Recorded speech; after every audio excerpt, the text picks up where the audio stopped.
Hello, guys. I'm Neha Karnik. I'm a sports physio by profession and also a strength and conditioning coach. So, today, in association with Fasten Up India and Airtel Delhi Half Marathon, we present to you how to ace your pre race preparations. So, already, see what has happened is nobody really expected this pandemic. So, times have changed, and while we are adopting to the new norms, I think that has to reflect in our running as well. So, during the pandemic and the lockdowns, I'm sure many of us have have had or have clocked in much lesser mileage than what we would do had there been no pandemic, right? So, yes, with lesser mileage that is clocked in with lesser intensities, I think we need to respect the current situation, conditions, and most importantly, adapt to it. And the whole process, we are respecting our body as well. So, races are going to be this way for a while till things settle down. So, what we can do differently to ace our race. Okay. So actually, the race preparation begins not just few days before the race, but much before, like when you start doing your preparations. I'm sure all of us have done this preparations in the past, and we are there. The race starts, and we. The best thing is we have one whole week, okay, to do and undo a few things. So let's take these changes in our stride and see what differently we can do. um, your let's say we start at 3 days to your running event, or maybe 3 days prior to your running event. You all can have a nice and easy run where your intensities have gone down. It's a nice and easy run just to cool down, get your systems in place, where you go for a nice and easy run. Most often it is calculated and it's not very intense in terms of intensity, mileage, or speed. Depends on, of course, it also depends on what your goals for the race are. Um, with this, make sure you keep on doing your mobility drills. Now, mobility is something that I absolutely advocate to be done on long term basis. It's not just before your race day or not just before 2 days before the race, but it has to be part of your preparation to ace the race that you intend to. So while all roads are leading to Airtel Delhi Half Marathon, I think our preparation should also lead to the same. So once we are done with your nice and easy race about 3 days before the actual event, keep up your mobility. Do not take it lightly, because mobility is something that is very much essential for your muscles also and for your body also to work optimally. At the end of the session, if you guys want, I can demonstrate my favorite mobility moves to help you open up those joints. While the weather gets a bit kinder, I think it takes a bit more time for our bodies to get into the groove and warm up to the actual speed or the pace that we want to run at. Most often, mistakes that most runners do are they do too much of warm up. Okay, either they do too much of warm up or too little warm up. Okay, so we have to find a sweet spot so that we conserve our energy for the actual run, but at the same time, we are optimally warmed up. We have smarter choices, so we conserve energy and use it where it's required. So, looking at 3 days, 2 to 3 days prior to your event, have your last run, nice and easy mobility sessions. It would also be a great idea to do a short, sweet, and a good qualitative strength session. Okay, 2 days before your race. Absolutely, that there is no harm in doing your strength. That is also you're preparing for your race day. So during these sessions, make sure you focus on just the qualitative aspect. Don't go on in a competition mode with somebody. And yeah, it would should help your muscles to stay active. Because see, what has happened during the lockdown is most people have resorted to home workout. Many of them who would love to go to the gym and load as much as they would want to, they were not able to. So respecting all of these, I think it should be important that we load our body in a more qualitative way. Hydration starts almost a week before the event, not just the day before the event or during the week event, but it actually starts a week before the event. Ah, nice and sunny out there. So, what I prefer for my athletes to hydrate is they should be hydrating themselves with a very lighter form of electrolyte. It can be a little more diluted, it may not be concentrated. Make sure that your urine is pale yellow in color and not yellow or completely white. When we look at white urine, it's possibly that you are overhydrating yourself, okay? And you keep on going to the loo. So make sure you hydrate yourself enough to have a pale yellow color urine. That's your feedback, okay? Usually for hydration, I prefer electrolytes. We do use Fasten Up, we use BCAA, we use Reload. Those are one of our favorite electrolytes. And the best thing is those who want to go sugar free, they can have the sugar free electrolytes. So your hydration also begins a week to 4 days in advance, just like how we enjoy carb loading. You know, I think it's a good opportunity to have all the carbs and yummy things that we would like to have, but we try to control ourselves. So yeah, you can have carbs. So carbs loading just before your race means does not mean we go on binge eating. It also means that 85 to 90% of our nutrition comes from carbs, which are simpler form of sugars, right? So that is where it comes to preparation. Most often, most of us who run marathons or events like this, um, but we are not in the elite form where we are more or less professionals, and we also run for fun, for our personal goals, for our own fitness. Many of us have offices, we have business, we have a profession where we spend a lot of time. So most importantly, and under I would say underrated recovery and preparatory aspect is sleep. If an athlete sleeps qualitative sleep for 8 hours, okay, a good quality sleep for 8 hours or more, their chances of injury are less. Hence, it's very important to remove all the distractions a week before you actually have your marathon event, not just the day before your marathon. Okay. So even if you are maybe 2 or 3 days, even if you have 2 or 3 days to your marathon or your event, it's good time to start having a good quality sleep. Good quality sleep means it's undisturbed. You are not overhydrating where you wake up from your sleep to go to the loo.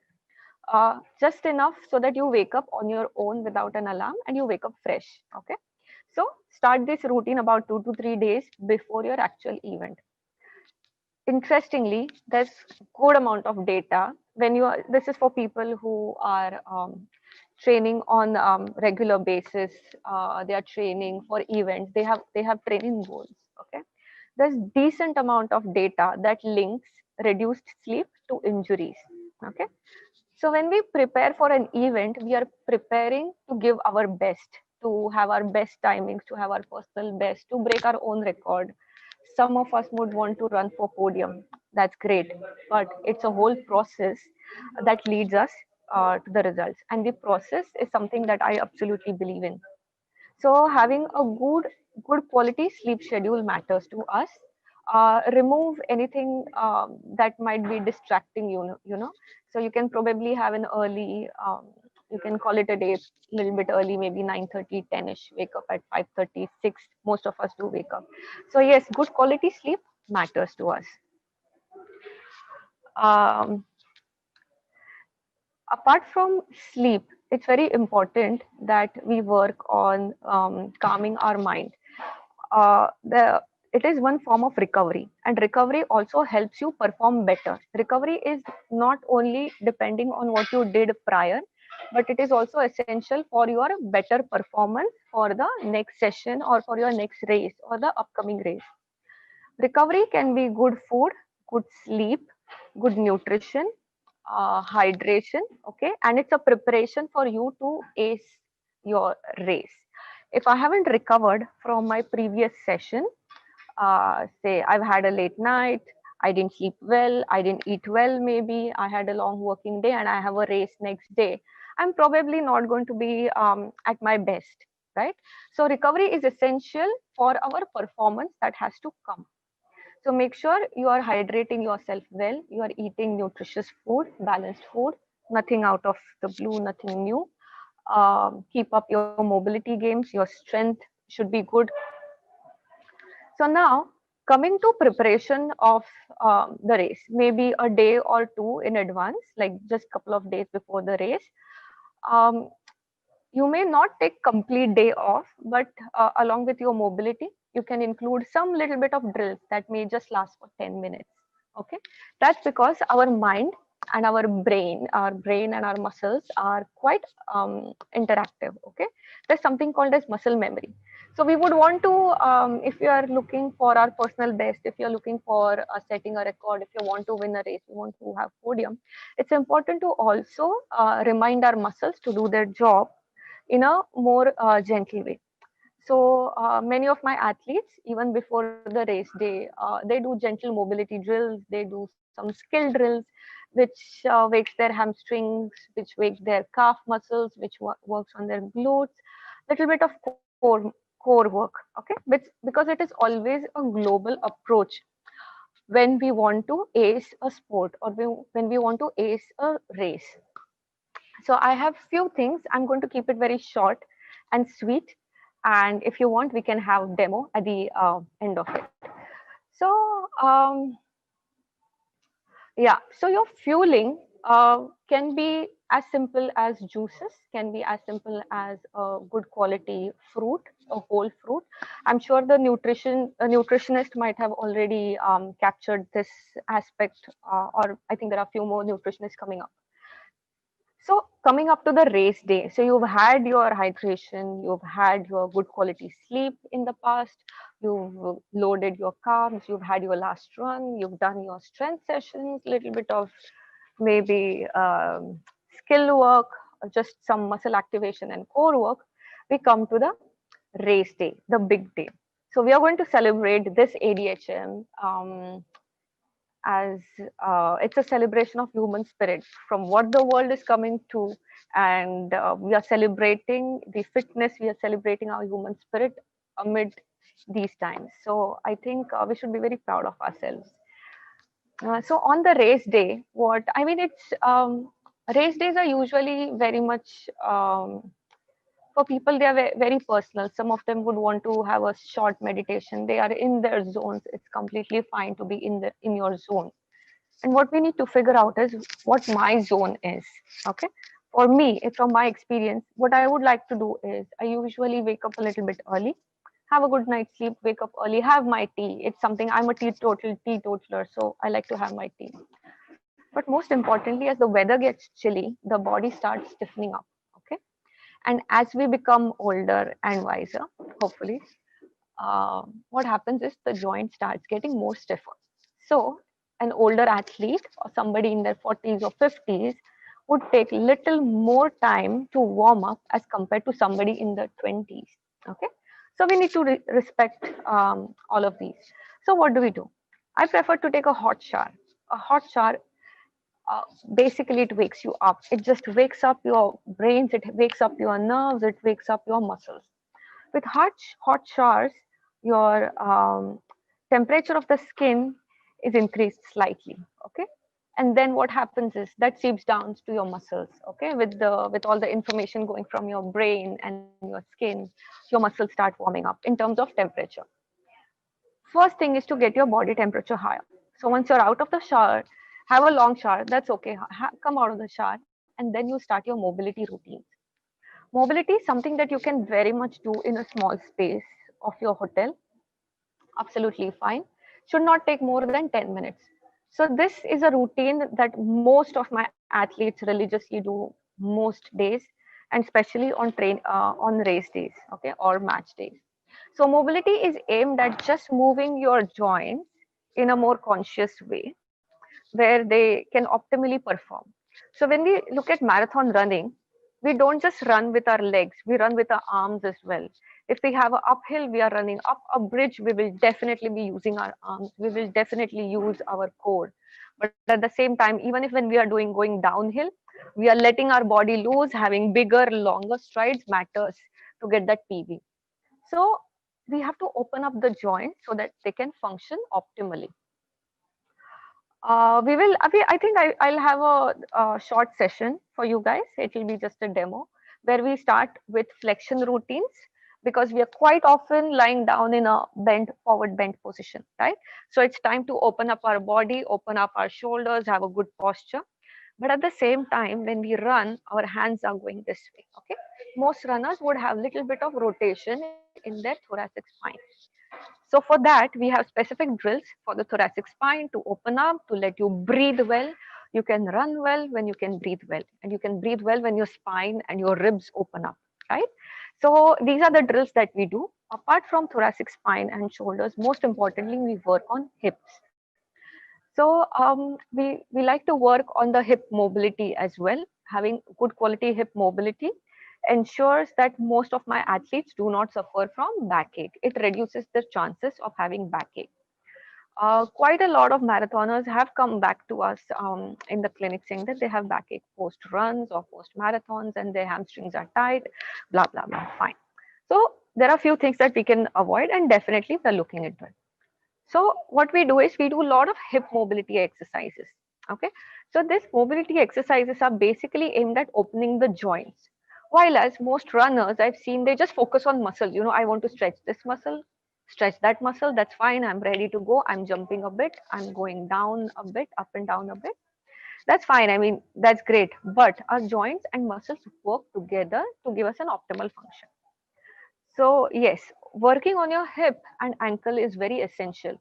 The better ankle and hip mobility you have, the better strides you're going to have. You're going to have longer strides. Maybe if you're a runner with higher cadence, you will be able to pull the foot back up. If you're a runner who uses a lot of hamstrings, you're a fast runner who uses bigger strides, it will help you stride better. Okay. So hip and ankle are something that we should not forget. At the same time, going back into an extension, pulling our spine backwards into an extension also matters to us, because what happens is when we are running and tired, we are quite often slouched into our posture. So that will help you open up your spine so that you are able to maintain your upright posture. So this can be done in a room. It takes max about 10 to 15 minutes max. You wear your favorite shoes and you're out there for your race. You reach the venue, or this time you got to choose your own venue, so you can choose whatever best route you like, your favorite routes or whatever. So once you reach, you are ready there on the starting line. A lot of athletes would like to run. Have few runs, okay, not more than 2 to 3 minutes, quick runs, just to get your legs to open up a bit, just to get your hamstrings to work. Have little bit of jumping activity just to get your blood pumping, and have that adrenaline rush, and you go ahead with the marathon. Make sure you're carrying your hydration with you, and you have your gels, you have your BCAA, or you have your charge, whatever you like. Once you finish your marathon, okay, once you ace your pace, what happens next is also very important. Make sure you do your post run stretches, and do not forget to rehydrate yourself. Do not forget your recovery run in a couple of days. So I think all in all, acing our run is a long term process, but yes, we can definitely work on it given 2 to 3 days to the race. So I will be taking some questions. I believe there are some questions on on the panel. So let's have a look at those.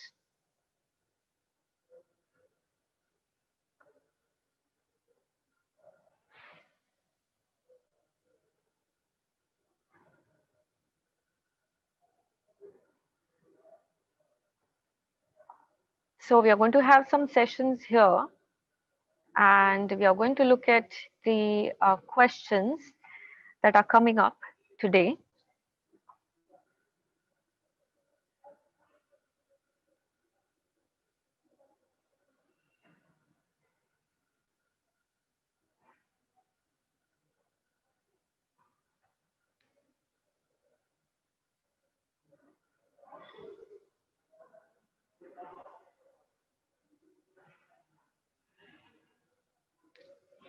I think there is a bit of lag here. So what I'll do is I'll go ahead with some of my favorite mobility moves that most of my athletes do, and they are quite underrated. Okay, but they are highly essential for our marathons, right?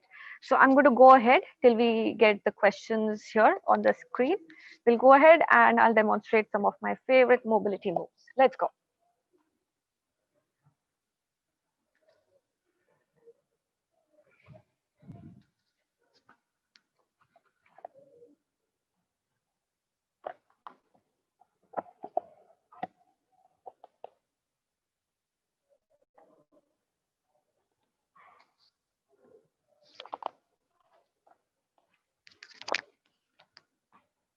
I'm going to just put the camera here.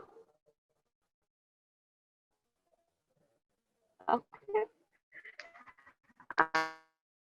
And get your yoga mat.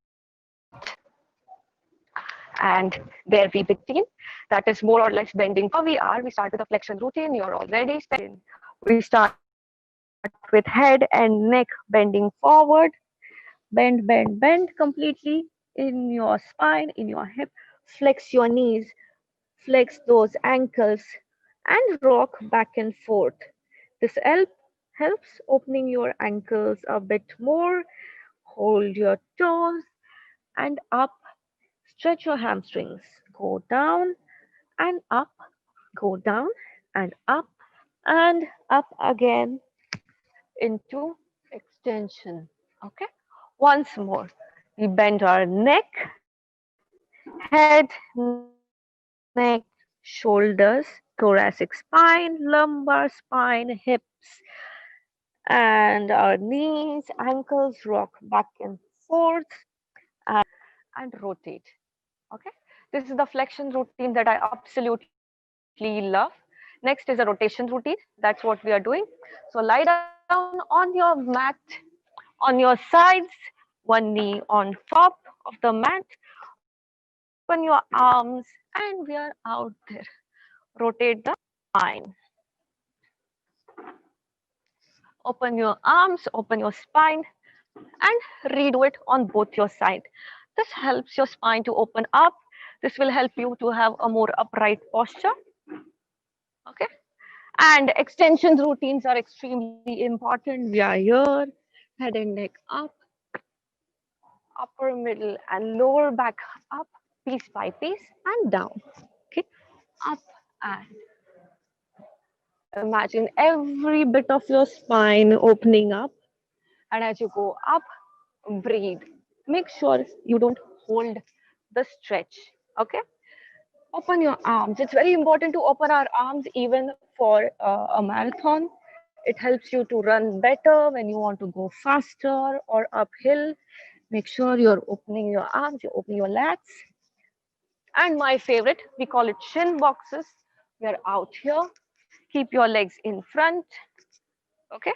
Now we are sitting sideways with both my knees. One is out, the other is in, and I just move from side to side. So this makes sure that my hips are moving in an optimal condition. You can take support if you want, but here it is. I really like to rotate my torso, hip. This is one magic exercise which most of my athletes swear by to get them a better range of motion. Okay. Last but not the least, try to open up the hips. We're going to push our hips out. We're going to push our hips out and transfer our weight for those ankles and the muscles around the ankles to start kicking in. Okay. So these are a few of the mobility drills my athletes do to ace their races apart from most of the preparation. Okay.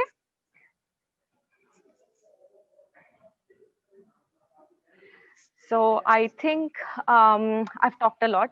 It's been 27 minutes, and I think I'm going to wrap it here. And you guys have a good run because all roads lead to Airtel Delhi Half Marathon. This was in association with Fast Enough India and Airtel Delhi Half Marathon. Good luck.